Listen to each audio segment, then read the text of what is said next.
6 Music. This afternoon from 4, John Cooper Clarke. At 2, Neneh Cherry's Finest Hour. BBC Radio 6 Music. Right now, it's the story of Sleater-Kinney. We have a pretty unique chemistry that comes together when the three of us are in a room together. I feel like we're such a singular entity that we're never one of those bands that would listen to another record and say, you know what, we should sound like this. Because we only sound like Sleater-Kinney. We really wanted people to take us seriously as a band and to focus on the songwriting. It took a few albums, really, before people just started calling us a band, and not putting a modifier in front of it. Girl band or, it's like, no, we're just a band. We were on the Chris Gethard show in New York, and there was a 15-year-old girl who called in and said, I was 6 the last time you were a band, but I've gone back and listened to all your records, and they're really good, and that was a really nice thing to hear, that someone who's young now might discover us. But then at the same time, a Sleater-Kinney fan is like a 45-year-old man. So it really runs the gamut, which is, I think, what you want. You want everybody to have a different relationship to the songs. There's no singular interpretation of what we're doing. And I think that it does translate for a lot of different people and connect with them for a variety of reasons. Because there is a heart to it, it's very passionate, and I think there's always been a desperation in our songs that people can relate to. My baby loves me, I'm so happy. Happy makes me a modern girl. Took my money and bought a TV.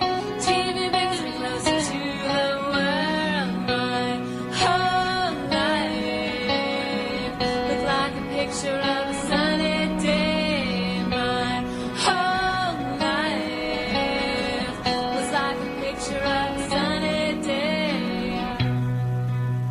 Corin Tucker, Carrie Brownstein and Janet Weiss, a punk rock trio who stormed out of the Pacific Northwest a generation ago, a band who transcended both gender and the signature post-grunge sound of their era.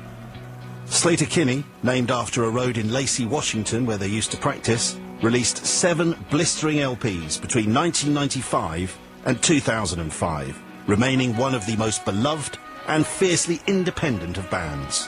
I'm Gideon Coe, and this is the story of Sleater-Kinney, from their Riot Girl beginnings in Olympia to playing stadiums with Pearl Jam. From their hiatus in 2006, after the release of their masterpiece, The Woods, to their triumphant return a decade later with No Cities to Love.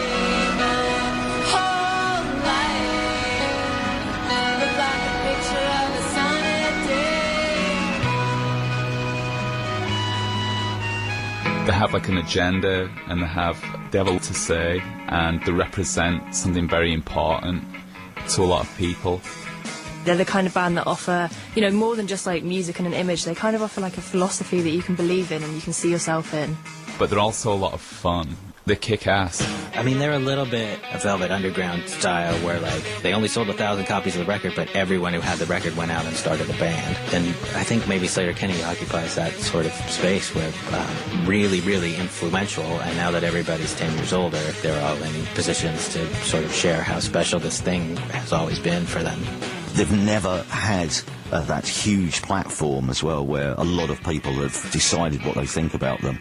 You had to go and find Sleater-Kinney, and I think that's one of the reasons why people still like them now, because it's, to a certain extent, it was our little secret. John Goodmanson has worked with the band since they started, producing 6 of their 8 albums, including their new album, No Cities to Love. Sleater-Kinney's always had this thing between Carrie's guitar playing and the interplay between the two vocalists. It's just this really unique, self-taught, completely invented virtuosity that's just through, sheer force of will, they just sound completely different from anyone. And I gather there's lots of influences in there, but you never really hear them. There's lots of ideas all the time, but they never sound like anyone but Sleater-Kinney. Obviously, we listen to other music. Obviously, we all immerse ourselves in film and books and art and TV just like everyone else. Singer and guitarist Carrie Brownstein. But the way that travels through us musically, even if we're listening to a record, it still comes out like Sleater-Kinney.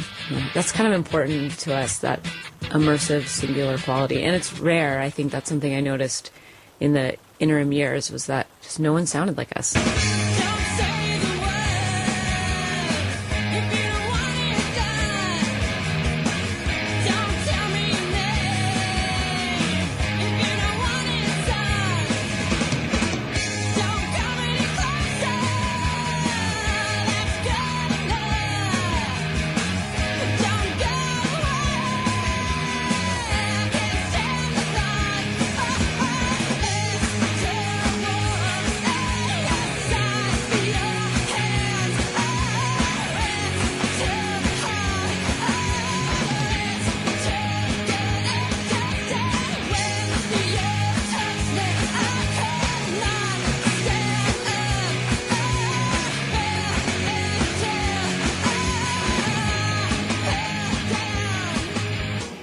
think that we've always put the songwriting first, and I think that's really important as an artist in order to connect with an audience. Singer and guitarist Corinne Tucker. You need to really look at the song and see if it's successful, and you feel like it has a heat to it that reaches other people. In my mind, I don't ever think well, I really have this topic that I want to talk about, and I just think that intellectualizing things in that way, it's difficult to find a very intimate voice when you're writing a song, which I think is really important. So for me, it's a more of a subconscious voice that comes through when I'm trying to find a character that I think has a story to tell that I think is important, an idea that might pop through. And then I might flesh it out in terms of certain details that I think otherwise might go unheard by the larger society. So I think that I'm naturally driven towards, characters that might not be as privileged as some of the dominant voices in society.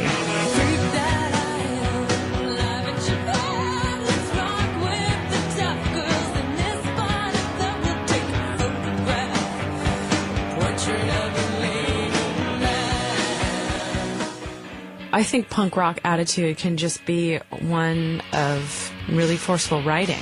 Any kind of writer, you have to be a little bit punk rock, I think, to be gripping to people, to say something that means something, That to me is kind of a punk rock attitude.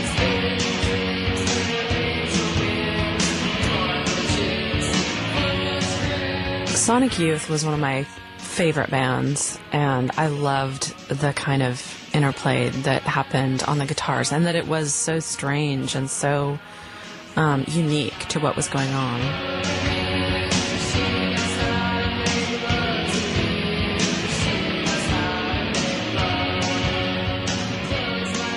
It used both the experimental guitar that happened on it, but also it had a really succinct story, and it led you through it, and the drums were completely hypnotizing as well.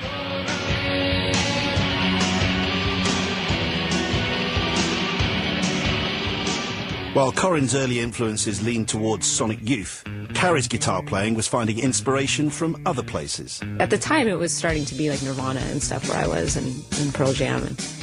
But listening to these early British punk and post-punk bands is what really got me excited about playing guitar.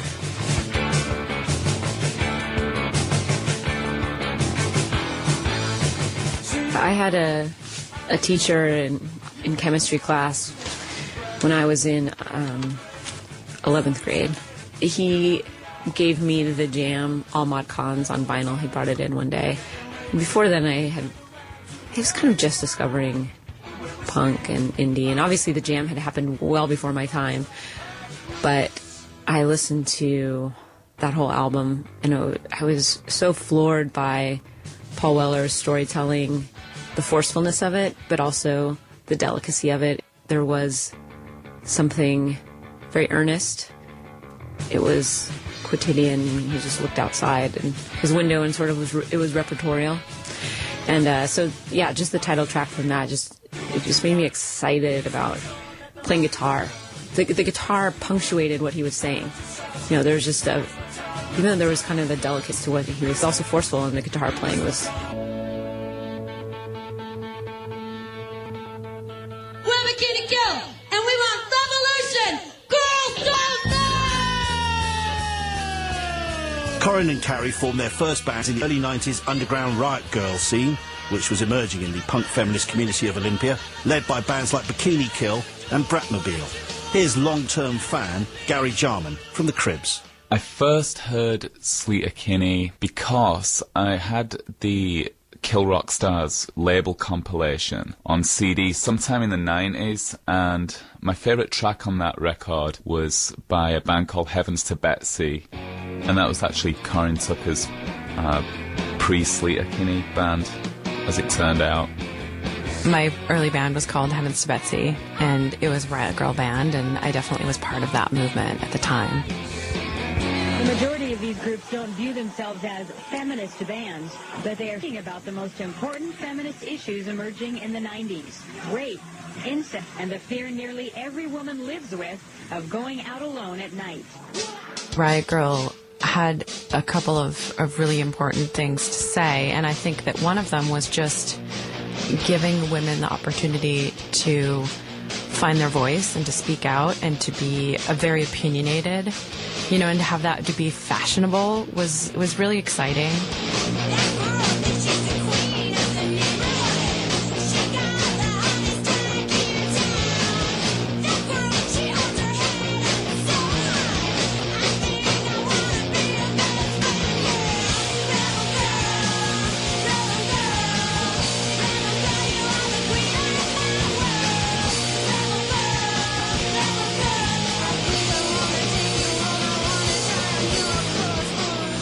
I also think that, you know, giving women a space to talk about violence against women and to talk about sexual abuse is incredibly important. And I think that it still continues today, that we're still trying to give women that voice, and it's still, unfortunately, very necessary that we talk about it, you know, that we create a broader dialogue. I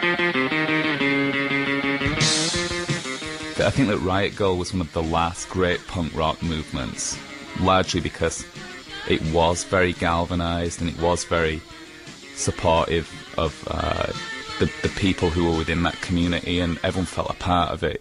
Sleater-Kinney were formed in 1994, and Carrie was keen not to be pigeonholed into a scene. We did start technically at the tail end of Riot Grrrl, but I think we always established ourselves as a band who put the music first.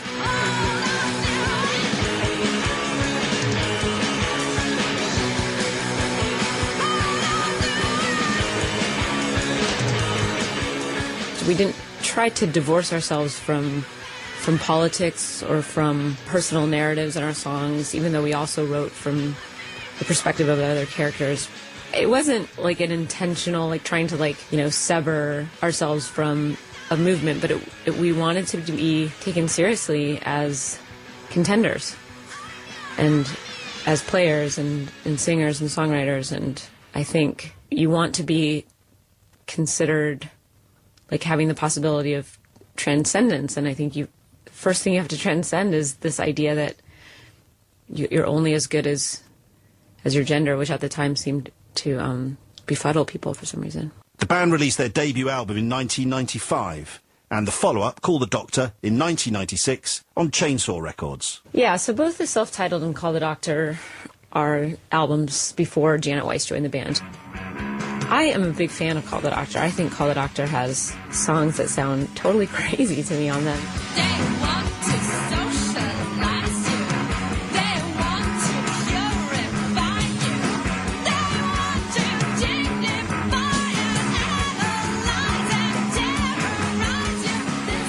There's moments, I think, that are sort of early stages of what became very intrinsic to this band, of Korn and I singing counter melodies, of me singing a verse and Korn singing the chorus. I think especially Call the Doctor is still an exciting album to me. It really sounds so desperate, so fast. The songs are so fast. I think I Want to Be Your Jerry Ramone.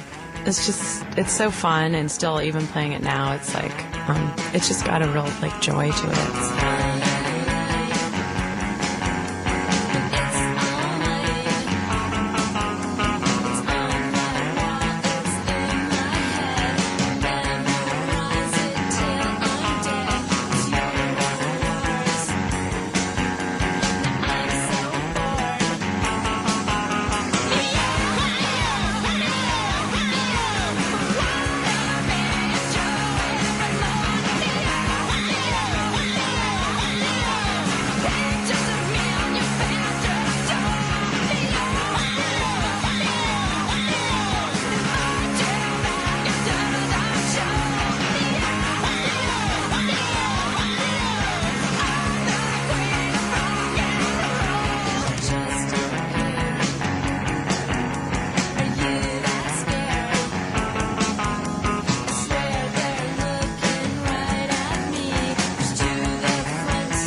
You're listening to BBC Radio 6 Music. I'm Gideon Coe, and this is the Slater Kinney story. By December 1996, drummer Janet Weiss joined the band. With Janet on board, they were ready to start recording their third album, Dig Me Out, with John Goodmanson at his studio in Seattle.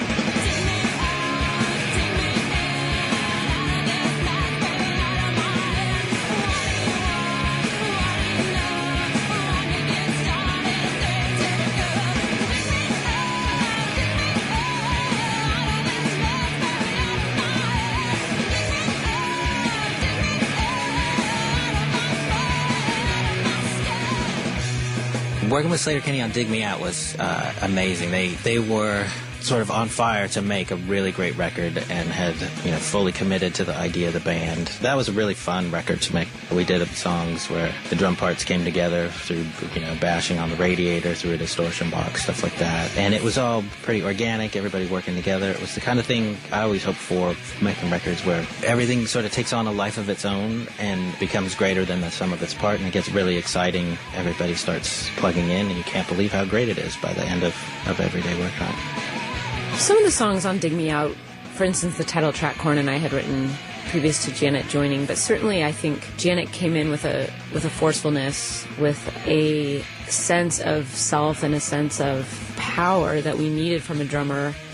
And also because of the unique vernacular in which Korn and I play guitar, it can sometimes be serpentine, it can sometimes be the reverse image of the other part. It's definitely a strange, unique language. We kind of needed a translator for the audience, and I think Janet was really the first drummer who kind of grounded what we were doing.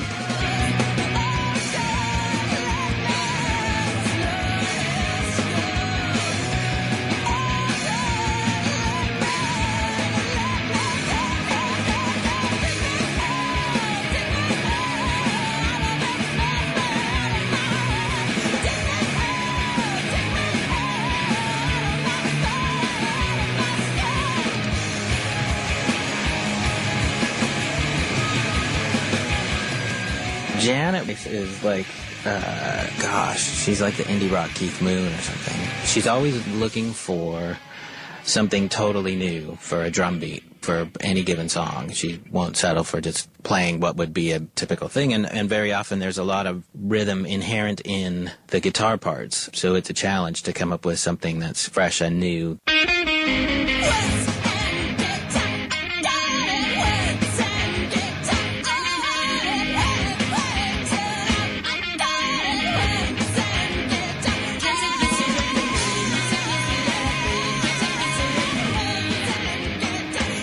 I think it made the songs more accessible. Even though our music was still, sounded very brash and loud and punk, there is a coherency, I think, to Dig Me Out. And it also allowed us the opportunity to start playing more with melody and pop. There's some definitely catchy songs on Dig Me Out. And I think when you have somebody that can really play a beat, that allows you to think about songwriting differently.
I remember Dance Song 97 came together during a snowstorm.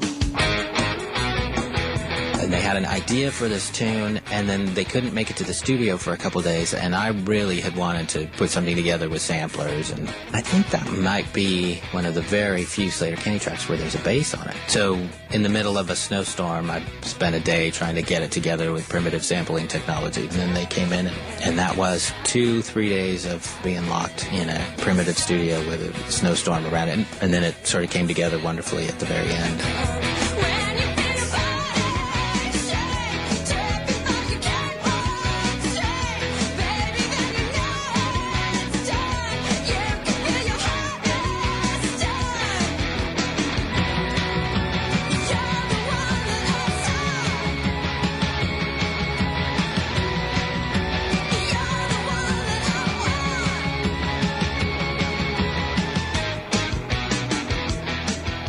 In true Northwest tradition, they continue to eschew having a bass player in the band.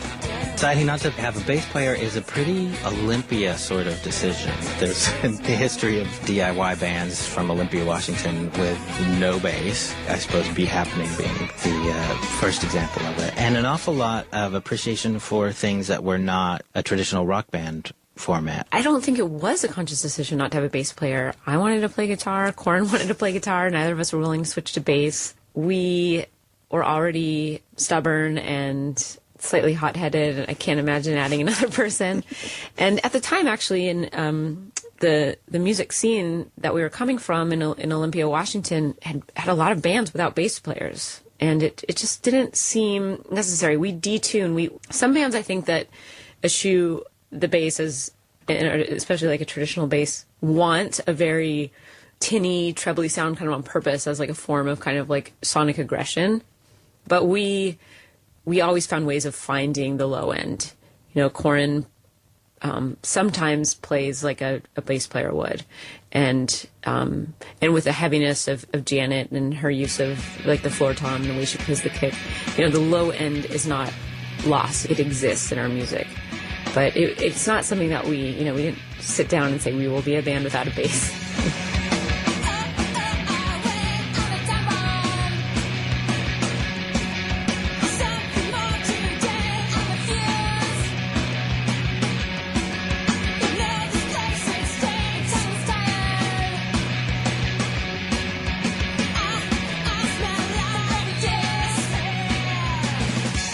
When Dig Me Out came out, it was like a very successful record immediately, and we suddenly went from being a tiny band with 10 people at our shows to having our shows sell out.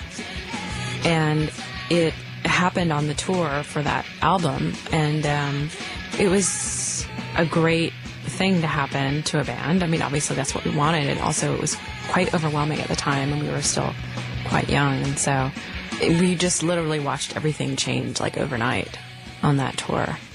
Dig Me Out was also the point that Steve Lamacq discovered the band.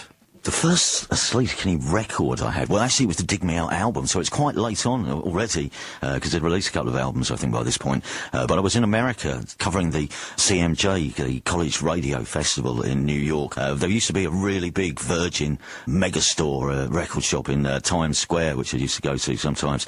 And, I went in, but bought a bunch of records, trying to catch up on things which I might have missed and things which I'd read about in American magazines. And Sleater-Kinney, who a couple of people had mentioned to me, I think, before I'd gone out to the States, had got this record out, so I bought Dig Me Out and brought it back, and it's a really excellent record on a lot of levels, really. I mean, partly because, I love musicians who sound like one of them. They sound like their whole life is about trying to express themselves, and they do it for a certain frustration of getting their point across. And also, I really liked the sound of the record because it reminded me of some of the late 70s, early 80s that you'd hear on the John Peel show. I suppose people like the Slits, who've since been to various degrees by a lot of bands, but Flowers, Au Pairs, and it was a really easy record to get into, and then I went back and bought the other older albums. They came to do a tour, and so we put them in session at the Maida Vale Studios. The session is good because really bands like Sleater-Kinney excel really in that sort of immediacy of recording, where you've got 4 hours maybe to get down for 3 or 4 tracks. So they sounded great, I think, that first session.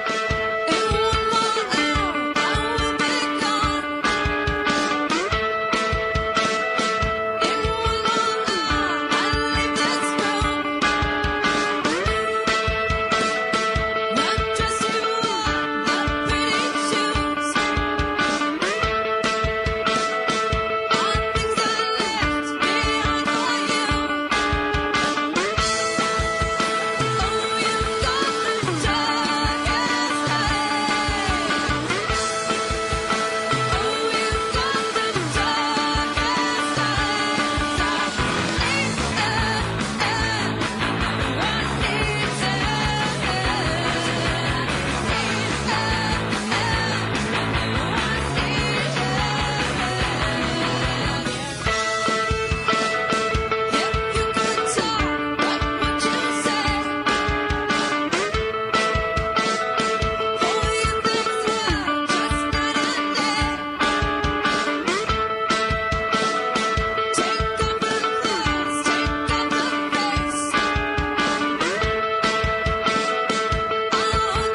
You are listening to BBC Radio 6 Music, the story of Slater Kinney, and now it's time for the 6 Music News. 6 Music.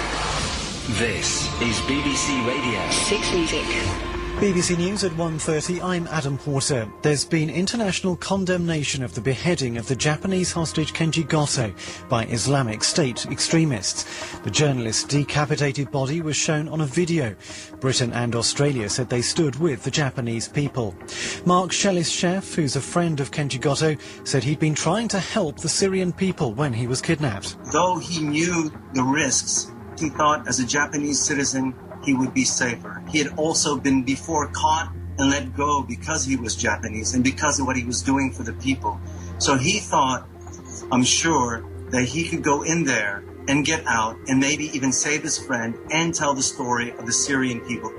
The Education Secretary Nicky Morgan has given a strong indication that a future Conservative government would ring-fence most of the budget for schools in England.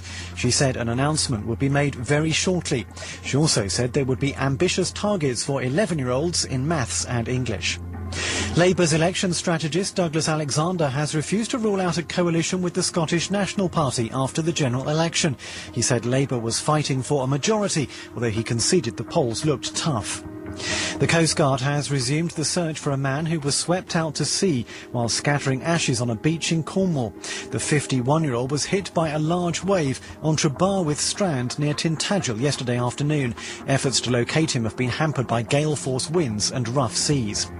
Tennis, and Novak Djokovic has won his 5th Australian Open. It took him 4 sets to beat Andy Murray, who couldn't hide his frustration at losing in the final of the tournament for the 4th time. And Andy Murray sits down and smashes his racket into the ground, and he breaks 2, he breaks 3, and that tells you everything about Andy Murray and how he feels right now, because he's lost in 4 sets. That's 6 Music News. The next update's at 2:30. 6 Music. This is BBC Radio 6 Music. 6 Music.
Hello, this is BBC Radio 6 Music. I'm Gideon Coe, and this is the story of Slater Kinney.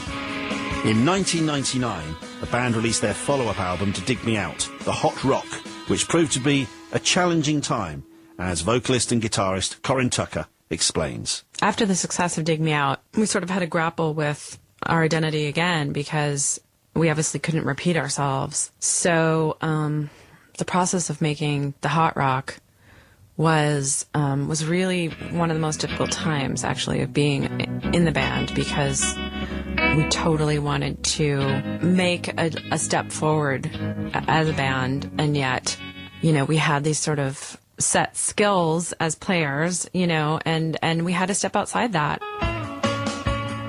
Purposefully, for myself as a guitar player, I had to really learn to play single note stuff, things that was much more intricate, that would not dig me out, because Dig Me Out for me was more like punk, like bar chords, and it was, like less sophisticated. And so for the Hot Rock, it was more sophisticated, it was more intricate. We were always pushing ourselves, and it was, kind of a challenging process, but it created this really interesting record. It's kind of a fragile, beautiful record.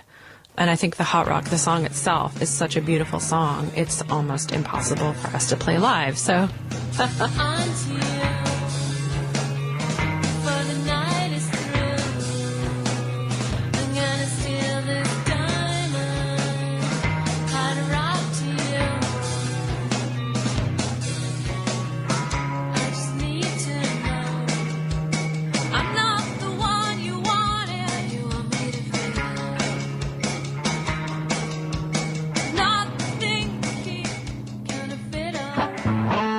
The band toured heavily around the Hot Rock and hand-picked some interesting support bands along the way.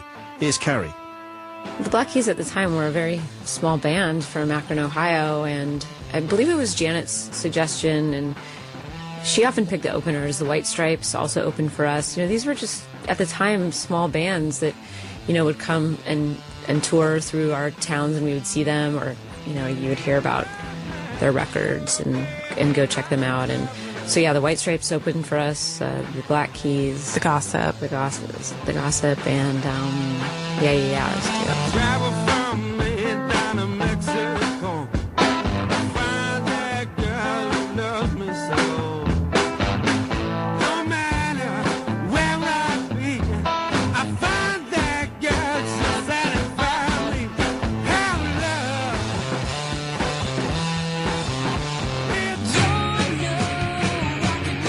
The band's sound was changing and developing over the course of each album, but still remained uniquely Sleater-Kinney. Producer John Goodmanson. The progression is really pretty stunning, because it appears to me as if they don't make any missteps along the way. They really never pander to a trend, but they don't repeat themselves either. I think we were always in a band that set forth with a certain amount of intentionality, and we were approaching each record with the idea of making it different. I think you hear that album to album. I don't think we ever put out the same record twice. This is a public service announcement with guitar. One Beat found the band pushing their boundaries once again, taking inspiration this time from a British punk band. I can remember Sleater-Kinney doing One Beat and talking an awful lot about the Clash Combat Rock, and that was like about the same place in how many records they had made, and they wanted to make combat rock but then leave off Should I Stay or Should I Go? that was a specific conversation we had. It wasn't like song for song. It wasn't going to sound anything like combat rock, but it was going to be the place where things expanded the way they did, like expanding the vocabulary, taking risks, doing things differently than they had before. So it was from a real abstract place that combat rock comparison came in. It wasn't at all literal. We never ever put on combat rock to see if we were making combat rock. The album contains some of their most polemical songs, with protest and politics very much to the fore.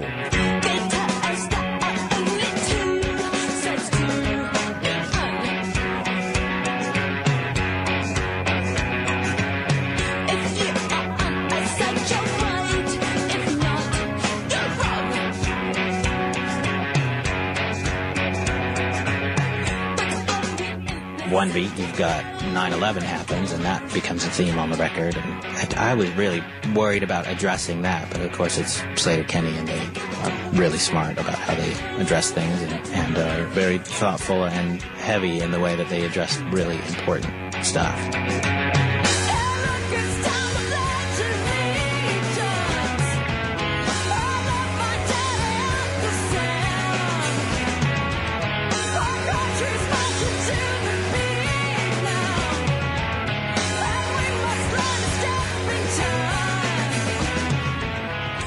One Beat is this incredibly political record, which they made at a time when musicians weren't really speaking out about the Bush administration and the Iraq War. Enemy journalist Laura Snapes. They said that they wanted it to be a voice in silence because they were so appalled at the way their peers were being silent, and also the way that patriotism was being made into this kind of you're with us or you're against us kind of thing.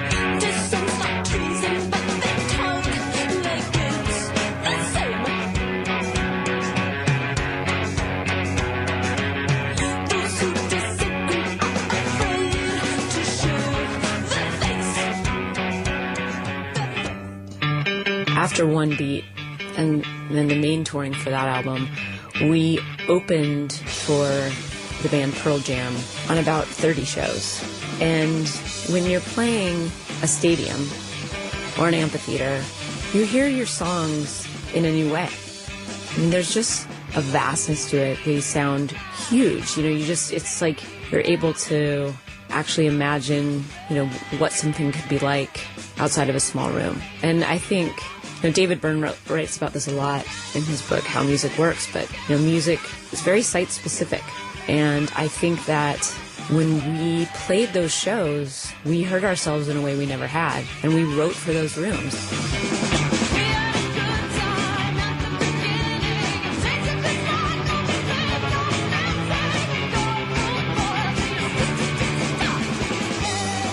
And we started to improvise in those settings because the Pearl Jam fans did not know our songs. So the onus was no longer on us to impress them with our old catalog. It was just to impress them in the moment. It was to get somebody to look up from, checking their phone or eating their food. Because we're just an opening band for a giant band. So I think the reason my guitar sounds bigger and conjures some of the more stadium riffs or just sort of that sonic landscape is because they were written like that. Pearl Jam were so incredibly gracious to us that Eddie Vedder would come down before every show that we played and would play an acoustic song just to draw the people in. And he would say, these are my friends. I want you to listen to this band. I mean, he was so kind to us that they created this space that was very supportive of what we were doing. I think some of the Pearl Jam fans really liked us, and I say some as maybe 10%, 10%, by the way, is a lot. Yeah. That's 1,200 people if you're playing in front of 12,000. You know what I mean? And those fans are loyal. Those are fans to us now, too. Yeah. So it was a success in that respect, but yeah, there were still those other 9,000 people that were like, what the F?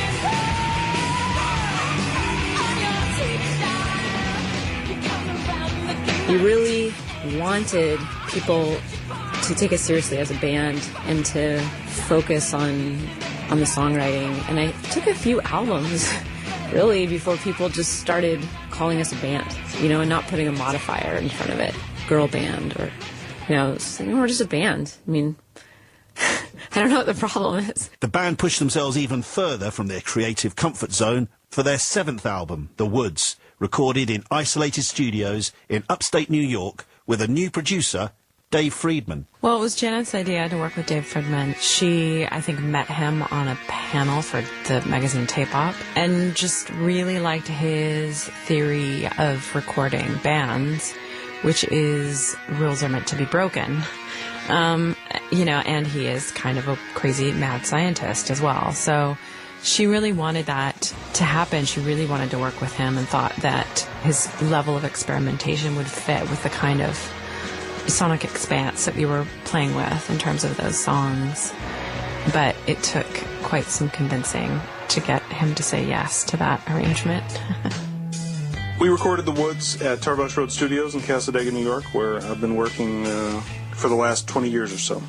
They came to me and directly said, we want to split our audience in half. Half the people are going to love it because we've gone someplace new and done something different, and half the people that expected us to stay exactly the way we were are going to hate it. And that's what we're shooting for. We want to make a new version of ourselves. You know, I've heard a lot of people say that the sound is a lot heavier than their previous records. I just kept encouraging them just to go crazy. We didn't worry about accuracy, we worried about explosion.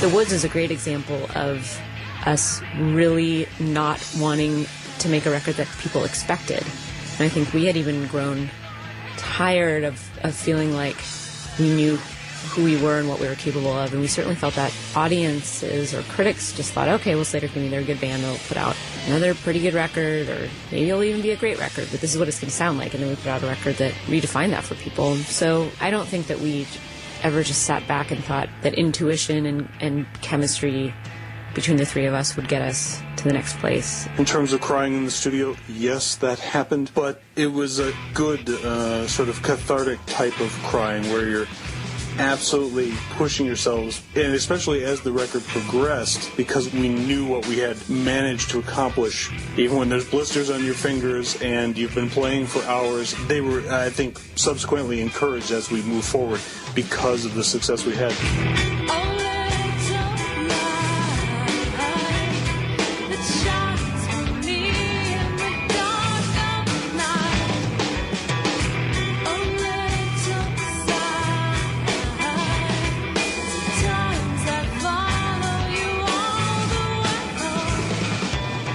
I would say one of the funniest things that happened during the recording session was that we would take these breaks where it's like, okay, well, I can't feel my hands anymore from playing so hard for so long.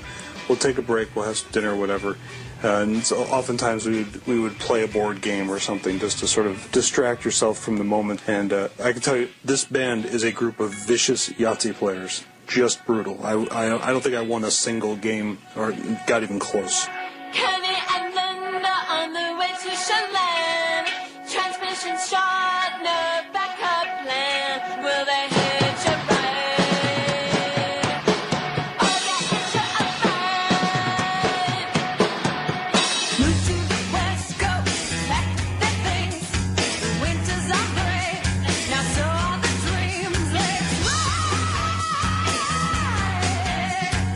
Make it alright.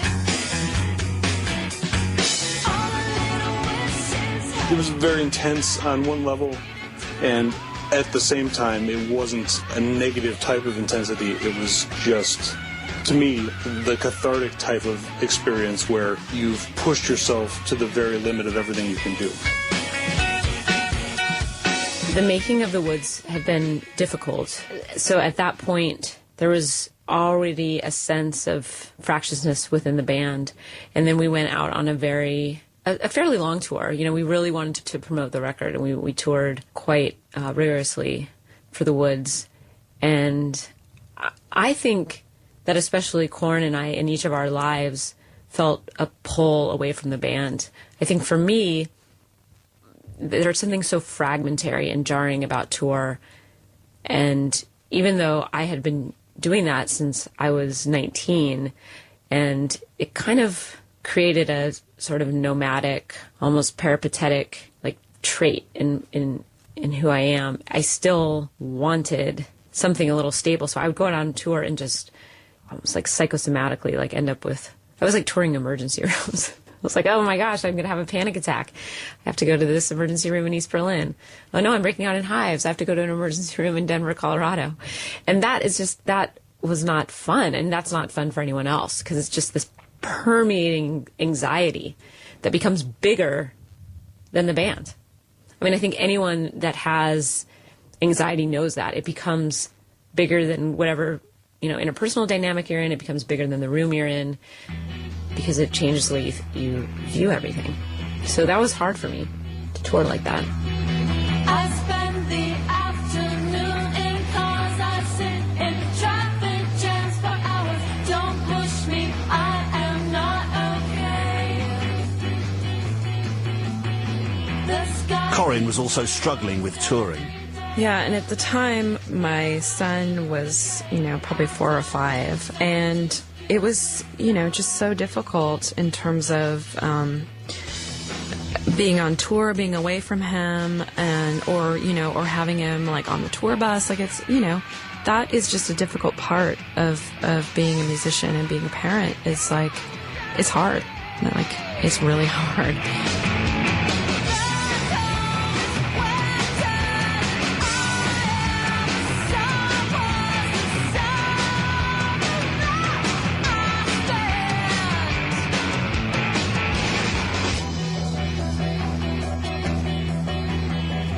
After 11 years as a band and releasing The Woods, their most critically acclaimed album, they decided to go on indefinite hiatus. It's really rare that a band goes out on such a high. Like, they knew when to quit, basically. I think The Woods is definitely one of their greatest records. I know it's kind of a polarising one because of how much heavier it sounds than the other ones. But that record is so powerful and so uncompromising with regard to what they expect from themselves and what they expect from others in terms of music and political message and things. I honestly don't think there's been a record like it in the 10 years since it came out. The band took time out to work on other projects, Carrie putting down her guitar and turning her hand to writing, co-creating the successful sketch comedy show Portlandia. Doing Portlandia after Sleater-Kinney, in terms of my own creative process, there's nothing schizophrenic about it. It's an extension of who I am. I've always wanted to make work that people feel a sense of ownership over, feel a connection with, and people really have that with Portlandia. They see themselves in the show. It was years before I played music, really, like 4 years, because I wanted to come back to it with a renewed sense of urgency and willingness, and just to approach it in a way that felt innovative and not that I was just, playing it the way I used to. We kept in touch. Corinne and I would, hang out intermittently and see each other. And then Janet and I played music together in a band called Wild Flag. So we all, and then Janet and Corinne would, go get coffee or hang out. So, yeah, I wasn't acrimonious. Then, in December 2011, Carrie and Corinne started talking about the band's return. Carrie and I are friends and hang out on a fairly regular basis. And so she was at my house, and we were watching actually an episode of Portlandia that my son was in. And I think we were talking about playing music and, kind of performing. And I think I said something like, oh, well, if there was ever another Sleater-Kinney show, I wonder what that would be like or something. And that just sort of started the conversation of like, I wonder if that's going to happen again, or if we should do that. And then if we did that, what would that look like, or what would that be like? And, it just sort of started us thinking about like, well, if we were going to be a band again, how would we go about that? The ball was rolling, and the band got back in touch with their long-term producer, John Goodmanson. I got this funny email that they had made some demos as Sleater-Kinney, and they wondered if I could mix them. And that was the first I knew that they were seriously playing together. It wasn't an absolute that there was going to be a new Sleater-Kinney record.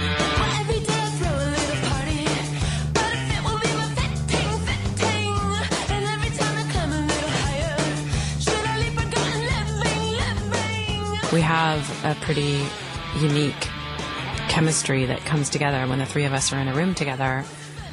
But I think that was kind of not enough for us in terms of being a band again. We wanted to write a brand new record that would become sort of a reinvention for Sleater-Kinney.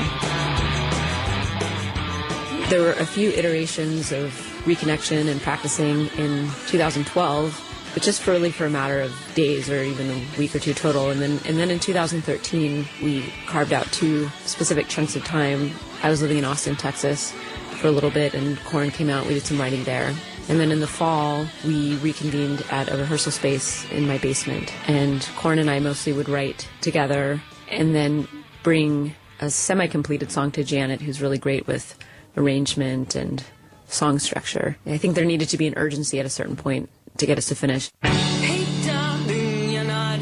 this is your phone, no, right? The remarkable thing was how quickly it was done. We were on a tight schedule because Carrie had to go do promotion for Portlandia. So we did 9 days in San Francisco and I think 3 or 4 days up in Seattle. One day before Carrie got in from doing the chat show late night in New York. One night she spoke at a fundraiser in Seattle.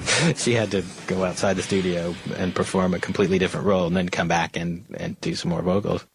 They're a challenging band, and they, on this record, are no less challenging than they've ever been, and no less unique than they've ever been. And they still sound exactly like Sleater-Kinney, but there's certainly a lot of really interesting guitar stuff going on this record. And a decade later, Corin's voice is even more resonant and more powerful. And gosh, Janet's been on the road pretty much the whole time, and her drumming is amazing. I mean, everybody's game is stepped up big time, and the interplay between the two vocals is stronger than it's ever been. But it's funny because it still sounds exactly like, unmistakably, Sleater-Kinney.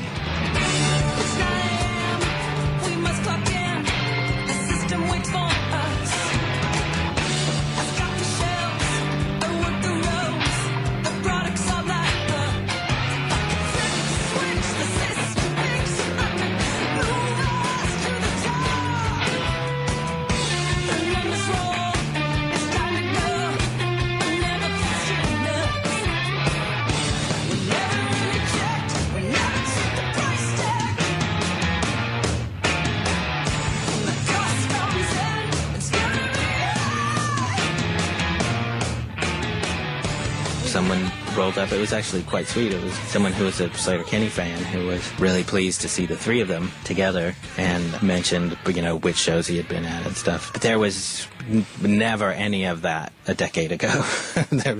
It was always working in a punk rock vacuum. Things are certainly different this time around for the band, and the response has been phenomenal. No Cities to Love being hailed as the first great album of 2015.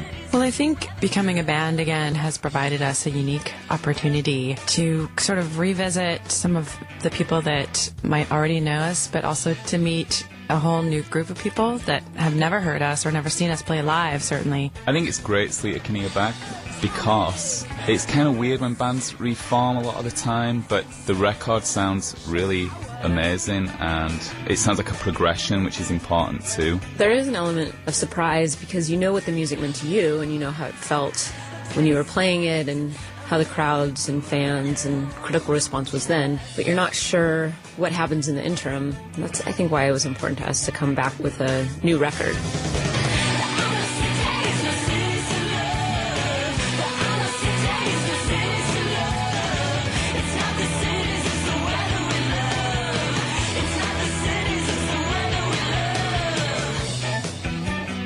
In the current climate, there's a lot of bands coming through who are influenced by people from their era and by them directly. And so I think that's one reason why a lot of people are excited, but I think it's also a good reason at the back because it's like show people what they missed the first time around. Well, I think there's always an appetite for nostalgia in pop culture. We might discover something that we really love that wasn't particularly written in our time. And sometimes I think people are just wistful for the past or something. I'm kind of averse to it as a place from which to set forth in terms of a creative endeavor, because I think it posits that the past was somehow better. I think as a creator, innovator, you have to believe that you're setting forth from the only moment that's going to ever exist, because otherwise the stakes are too low. We know that Sleater-Kinney has a finite window to exist in, and it's almost kind of a relief in a way. It's almost a joy to return to as a project, and that's how we started it, so just to live in the moment a bit more.